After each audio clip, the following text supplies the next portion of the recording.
सरकार ने 13 में से 10 मांगे तुरंत मान ली थी। कल भी बैठक हुई थी और बैठक पर चर्चा होने के बाद देखा था हमने किस तरह से किसान नेता अपनी मांगों पर अडिग थे और अब देखिए 3 मांगों पर चर्चा और विचार विमर्श करने का आश्वासन यहां पर दिया गया है। लेकिन जो 13 मांगे थी उसमें से 10 मांगे मान ली गई है। इस बड़ी खबर पर हमारे सहयोगी रविंद्र कुमार हमारे साथ जुड़ गए। रविंद्र, कल बातचीत में सहमति नहीं बनी थी लेकिन अब देखिए 10 मांगे मान ली गई हैं और 3 पर विचार विमर्श किया जाएगा।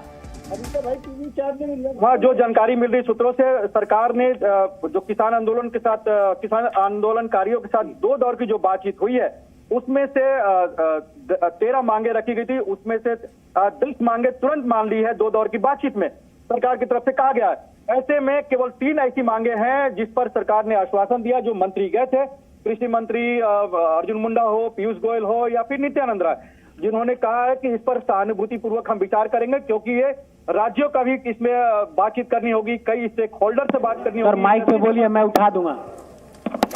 तो ये बड़ी खबर आपको हम बता दें, 13 मांगों में से 10 मांगे सरकार ने मान ली हैं। ये सूत्रों के हवाले से जानकारी मिल रही है। किसान नेताओं के साथ 2 दौर की बातचीत हुई है। कल चंडीगढ़ में अहम बैठक हुई थी जिसमें कई केंद्रीय मंत्री भी शामिल थे। किसान नेताओं के साथ बैठक हुई थी और उनकी मांगों पर चर्चा हुई थी। और रविंद्र एक बार फिर हमारे साथ जुड़ गए।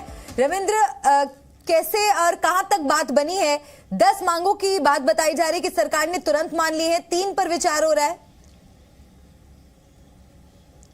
जी हाँ, जो हमें सूत्रों से जानकारी मिल रही है, 2 दौर की बातचीत हुई है उसमें सरकार ने जो 10 मांगे मान ली है उसमें मैं बता दूं कि सरकार ने कहा कि जो केसेस किसान आंदोलनकारियों को करना था कि जो पहली बार आंदोलन हुए थे उसमें जो किसानों के खिलाफ जो मामले हुए थे उसको वापस लिए जाए। तो उसके बाद तुरंत कृषि जो गृह सचिव हैं उन्होंने सभी राज्यों के गृह सचिवों को पत्र लिखा और ये कहा है कि जितने केसेज हैं आंदोलन से संबंधित उनको वापस लिया जाए, उनको खत्म किया जाए। तो केंद्र सरकार ने एक पहल की, जो आंदोलनकारियों की मांग थी उसको पूरा करने के लिए केंद्रीय गृह सचिव ने सभी राज्यों के गृह सचिवों को पत्र लिखा और केसेज जो आंदोलन से संबंधित है उसे वापस लेने की उन्होंने निर्देश दिया है। दूसरी बात कही गई थी किसान आंदोलनकारियों द्वारा, जो हमें जानकारी मिल रही कि लखीमपुर खीरी में जो घायल किसान थे उनको पैसा मिले, उनको मुआवजा मिले। केंद्र सरकार ने लखीमपुर खीरी के जितने हॉस्पिटल हैं और जहां पर घायल किसान भर्ती हुए थे उनसे उनका डिटेल मांगा गया है और उनको पैसे दिए जाएंगे। ये आश्वासन दिया गया आंदोलनकारियों को जो दिल्ली कूच किए हुए।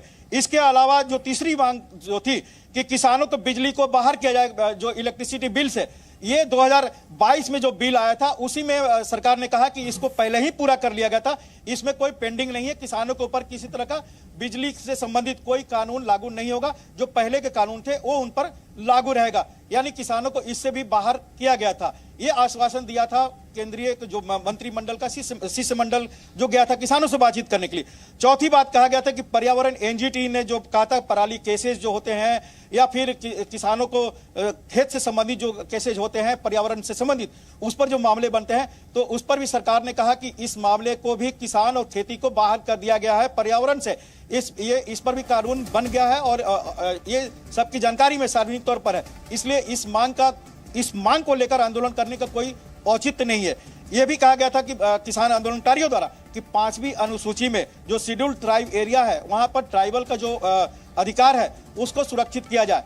जो मैं जानकारी दे दूं, जो हमें सूत्रों से मिल रही है कि जो ट्राइबल सचिव हैं केंद्र सरकार के, उन्होंने सभी राज्यों के ट्राइबल सचिवों को पत्र दिया है, वीसी किया और उन पत्र भेजकर और वीडियो कॉन्फ्रेंसिंग के जरिए उनसे बातचीत भी की और ये कहा है कि जितने भी ट्राइबल के अधिकार हैं उसका हनन नहीं होना चाहिए। यानी आंदोलनकारियों की जो ये मांग थी उसको भी सरकार ने तुरंत पूरा किया अपने स्तर से। यह भी कहा गया था कि जो हल्दी और स्पाइस बोर्ड है इसका गठन होना चाहिए। आंदोलनकारियों ने कहा, इस पर सरकार ने कहा कि अक्टूबर 2023 में ही इसका गठन हो चुका है, जिसकी सार्वजनिक तौर पर घोषणा की गई है। कैबिनेट की बैठक में यह पारित हुआ था, उसको प्रेस कॉन्फ्रेंस के जरिए सरकार ने बता भी दिया था। यह भी कहा गया था कि जो फेक पेस्टिसाइड है और फेक फर्टिलाइजर है इस पर रोक लगे, ये आंदोलनकारियों की मांग थी। सरकार ने इस पर भी पहल की। केंद्रीय जो कृषि सचिव हैं और फर्टिलाइजर सचिव हैं उन्होंने सभी स्टेक होल्डर, पेस्टिसाइड बनाने वाले और फर्टिलाइजर बनाने वाले जितनी कंपनियां हैं उनसे बातचीत की है और उनको सख्त चेतावनी दी गई कि अगर इसमें किसी तरह के घपला होता है, फेक या फिर हानिकारक पदार्थ मिलते हैं तो उस पर सख्त से सख्त कार्रवाई होगी। ये भी मांग आंदोलनकारियों के जो मंत्री गए थे उन्होंने मान ली थी और इस पर सरकार ने अपनी तरफ से पहल भी की थी। इसके अलावा जो कर्ज माफी की बात कही गई थी आंदोलनकारियों द्वारा, सरकार ने ये भी उनको कहा है कि जो आप कर्ज माफी की बात कर रहे हैं, पिछले 5 साल में हमारी सरकार ने यानी प्रधानमंत्री नरेंद्र मोदी की सरकार ने हर साल किसानों को 75,000 करोड़ रुपया दे रही है, यानी 5 साल में 3.5 लाख करोड़ रुपया किसानों को दे दिया गया है। ये कर्ज माफी के जो आश्वासन पहले के दिया गया था उससे कहीं ज्यादा है और एक मुश्त की जो बात कही है उससे बेहतर है कि हम हर महीने दे रहे हैं। इस वक्त की बड़ी जानकारी आपने दी, किस तरह से जो 13 मांग थी उसमें से 10 मांग मान ली गई है और 3 पर विचार विमर्श होगा। बहुत बहुत शुक्रिया आपका इस तमाम जानकारी के लिए। और अब सीधे रुक कर लेते हैं उन सीमाओं का जहां पर हंगामा बरपा हुआ है। शंभू बॉर्डर अंबाला से लगातार एक तस्वीर हम आपको दिखा रहे हैं, किस तरह से जबरदस्त हंगामा यहां पर हुआ। प्रदर्शनकारियों के बीच और पुलिस के बीच झड़प हुई, आंसू गैस के गोले छोड़े गए। इसके साथ साथ कई ऐसे लोग जो इस प्रदर्शन को अलग रुख देना चाह रहे थे उनको हिरासत में लिया गया। और इस वक्त की बड़ी खबर यही सामने आ रही है कि जो 13 मांग है उसमें से 10 मांगे पूरी कर ली गई है। ऐसे में ये देखना होगा कि जो किसान नेता हैं वो क्या अपील करते हैं, लेकिन तस्वीरें बयां कर रही है कि किस तरह से इस वक्त बॉर्डर पर तनाव की स्थिति मौजूद है।